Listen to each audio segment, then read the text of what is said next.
An ideal candidate is someone who knows how to be themselves entirely. I mean, I need to see the person in their full authenticity, fearless to show me exactly who they are. No pretending, no lies, just complete honesty. And what they're looking for is not to impress me. What they're looking for is clearly to see if we match. And if they see that we don't match, for example, maybe they don't like me, maybe they don't like my company, maybe they don't like my culture, then they should feel free to tell me that and that they don't match with a particular position. The second I see someone who's exactly who they are and that we have a good relationship, then they're in. That's my ideal candidate. I love Mark Twain's quote that says, never let your schooling interfere with your education. So education is a completely contextual thing to me. Education comes from anywhere, not just school. So experience and education as a combination, but I don't mean experience and schooling. I mean experience and the knowledge that the person brings to the table.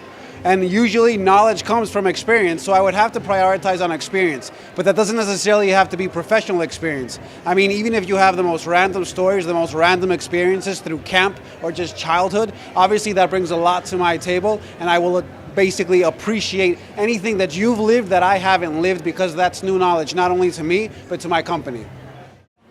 So the thing that someone should be doing through an interview is to see that we match. It's like a first date with my company, so you have to ask me questions. The major turn-off that I never like is if you have zero questions to ask me.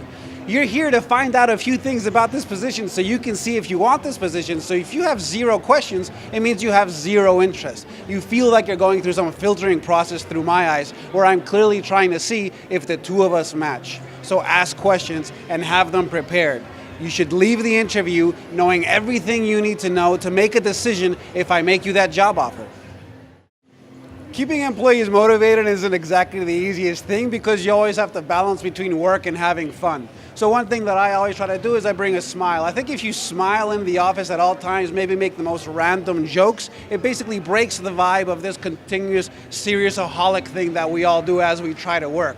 So regular breaks, it doesn't have to be every 1 p.m. on a daily basis, but every maybe an hour, if you just break for a bit and try to joke around. And we have a basketball hoop in our office, for example. We have a PlayStation upstairs. Things like that. They just break the vibe, break the monotony of the brain as it tries to work through serious problems, and we get refreshed every now and then and begin to tackle our problems one by one in a really refreshed way. So yesterday I ran a workshop called Networking Made Simple. And it really emphasized why networking is an essential skill to get a correct career and get it kicked off in the correct way. Not only what networking is, why you're supposed to network, and also how you can network effectively.